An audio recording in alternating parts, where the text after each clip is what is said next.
Hello, hello. Welcome to Motivational Gems. My name is Sarah. In this channel, we talk about mindset, personal finance, and entrepreneurship. Today, we're going to be talking about 10 steps towards reinventing yourself at any age. Sometimes in life, we feel stuck and unmotivated. Our life suddenly lacks excitement, and we feel that we need to tap into those things that we used to be passionate about. This could happen for different reasons. It could be that we've been busy pleasing other people. Maybe we've poured all our energy into our job, growing our own business, being a student, or maybe we've just been busy raising children. Some of you might have had losses like a divorce, or maybe you've had to move to another city. And recently, dealing with this pandemic has been quite a challenge. But reinventing yourself is about growth, opportunity, and excitement. So let's take a deep breath as we talk about this new journey.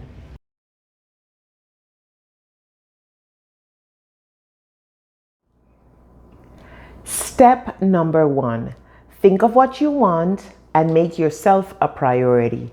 This is not about filling your calendar with activities and looking busy. No. This is about picking a few activities that make you very excited, that help you learn new skills, and that will help you transform your life and become the person that you want to be.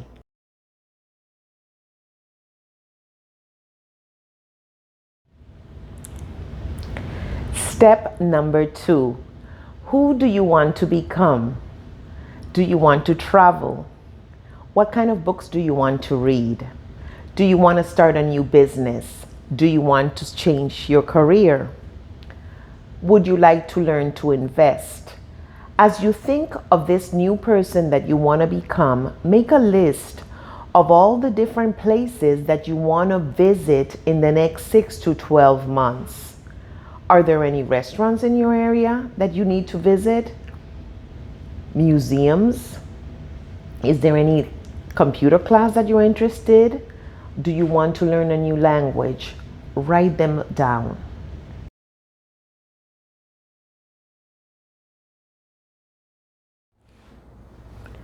Step number 3, evaluate your relationships. I'm not going to start talking about those toxic people that we need to eliminate out of our lives. No. Instead, we're going to focus on those people who empower us. Who are they? What are their names? Where are they? We're going to think about those friends that we learn from. People who teach us stuff. Friends who make you laugh. Those are the ones that we want to focus during this journey. And also, we want to evaluate our relationship with God. Do we need to pray more? Do we need to meditate? Are we reading our Bible? Think about these things. Take the time to think about these things, and we'll get back to this point very soon. By the way, if you're liking my content, please give me a thumbs up. This is a new channel and I need all the help I can get. Thank you so much.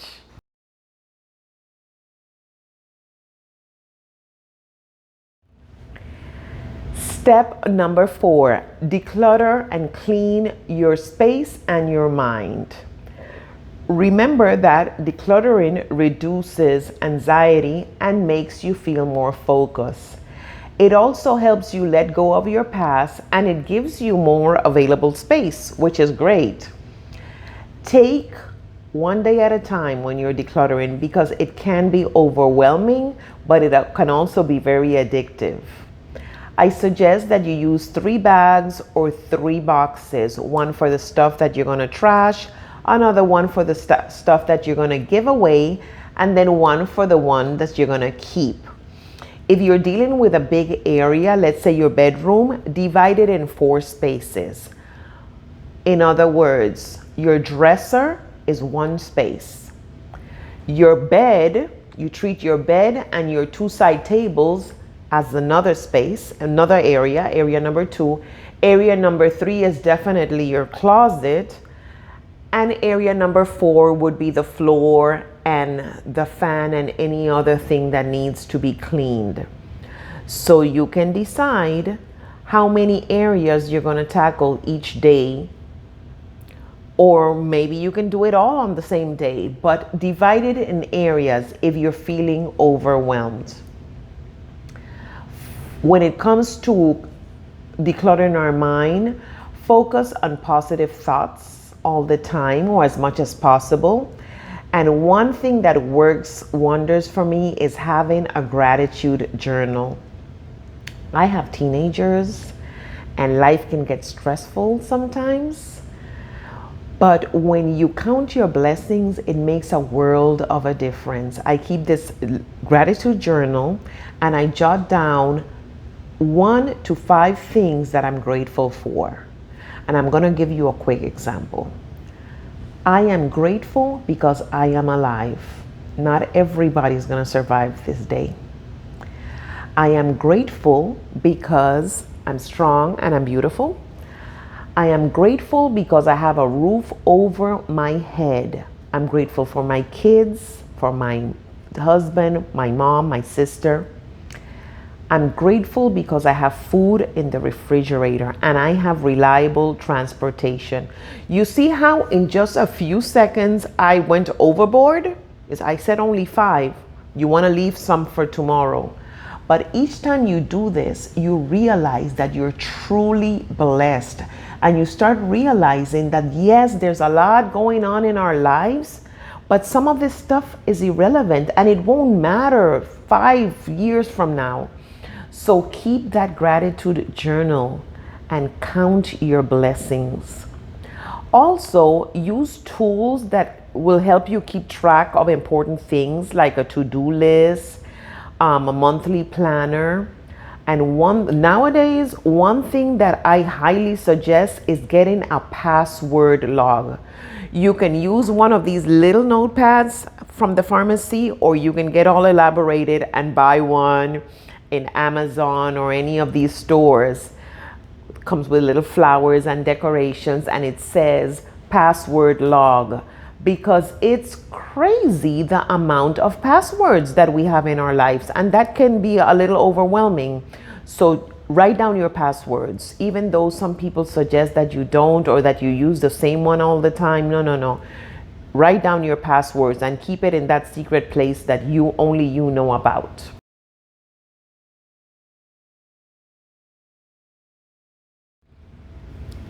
Step number 5, get your finances in order. Don't let this topic overwhelm you. We don't all have the training that we feel that we should have because the school system has failed us when it comes to finances. But we're going to do the best that we can, okay? But we need to face reality. So let's make a list of every single one of our bills. We need to know our deadlines so that we can avoid penalty. And we want to tackle those bills one by one. Every single loan and credit card that you have, you're going to work at it strategically. The way I do it, and by the way, I'm going to make a video about this, okay? But for now, just look for the loan or the credit card with the lowest balance and start working on that aggressively. In the meantime, you're paying the minimum payments in all the other ones. This gives you such a sense of accomplishment because soon you're going to start eliminating debt because you're starting with the one with the lowest balance. Please subscribe to my channel if you haven't. And if you are enjoying my content, tell your friends, share my channel with your friends, and please click on the little bell so that you can be notified when I post new videos.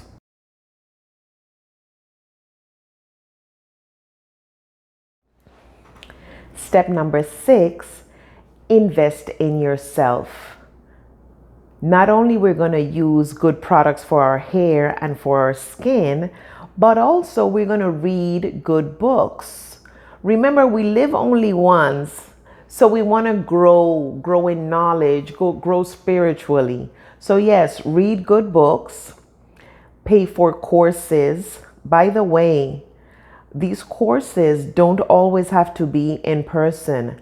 There's a website called Skillshare. I'm going to leave a link below where you can join, and it gives you access to thousands of courses, which means that not only you acquire skills that are going to help you in the marketplace or with your business, but also fun stuff. For example, I've always wanted to learn mosaic art, but I've never got around it. And yes, I know I could use YouTube, but there are courses out there, and I want to get into this. So think of those things that you've always wanted to do: ceramics, jewelry making, renovating furniture, braiding your hair. There's a course for everything out there, doing your makeup. So keep that in mind. Go to seminars, go to retreats. If you own your own business, most of these trainings, if they're work related, they're tax deductible. So you can't lose when you take these courses. And again, we're also going to take care of the food that we ingest. So invest in yourself.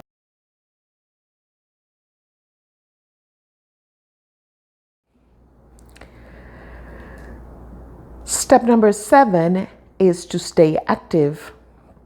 Staying active reduces your feelings of anxiety and depression. It also helps your circulation. It improves your brain function and improves your memory. Also, it lowers your blood pressure, and it might help you reduce your weight if you eat properly. I recently got myself a pedometer, which I've been using to walk around my neighborhood. Sometimes we feel that we need expensive memberships. It's okay if that's what you want. But if you want to start getting active and you haven't been doing anything for a while, just start walking, or go get your bike that's probably in your garage collecting dust and start moving. That's all it takes. Moving. You can do some Zumba. There's a lot on YouTube that you could also use for free. But yes, stay active.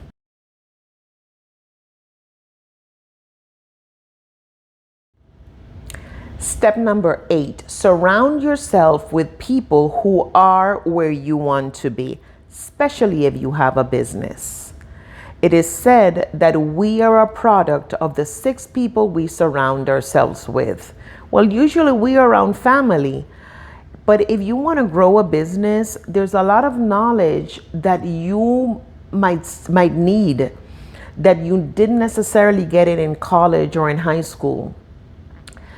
Who are the people that can teach you, that can motivate you? Maybe one of them is your neighbor. Are they on your contact list? Are these people at church? You might have to join a community, and you might have to pay for this. But you need to network, and you need to surround yourself with very positive people and people who are knowledgeable, people who will not bring you down and who will encourage you. And you might be that person for one of them.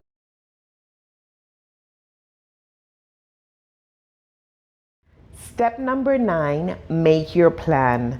Now is the time to take that list that you've been working on. We know that it's still a work in progress, but bring that list, bring your calendar, because now we're going to put a date. All those visits to restaurants, visits to friends, and to the library and to the spa. Now we're going to find a date for each one of those activities. But first, you have to set some boundaries by delegating tasks and chores around the house. Because in order for you to free up time, you need your friends, not your friends, your children and your spouse to help you around the house. Free up some time, and your children need to learn to do chores.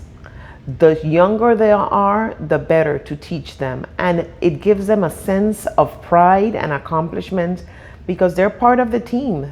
They need to know that they're part of the team and that they need to help. So, another thing that you need to do is detox yourself from social media and TV. We're going to get into these activities that are much more productive and that are going to make you happy. You've been doing the social media probably and it hasn't been working for you. So let's do fun stuff. Let's get active. Let's go out there, breathe some air, step on the grass, step on the sand, bathe in the sea, okay?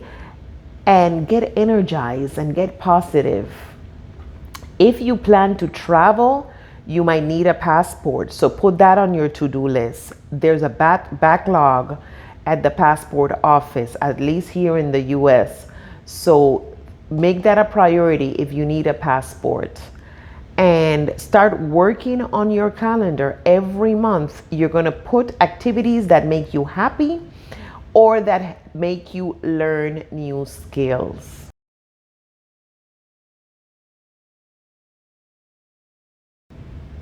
Step number 10, don't quit. Give yourself some grace because you're going to be making a lot of changes, but it's for your good. It's going to be fun. It's going to be exciting and exhilarating. Just put positive energy into it and be patient because you will be doing a lot of new things, but it's so worth it. I want you to come back and let me know. Comment below, what are those things that you have been doing lately? Tell me about your journey, what you have learned, and how did it make you feel to visit this and that new place? How did it feel to get that massage or that pedicure? How did it feel to plant that new garden or learn macrame or learn a new language? How does it feel to be a new business owner? I want to know. So please let me know. Keep me posted. Thank you for listening.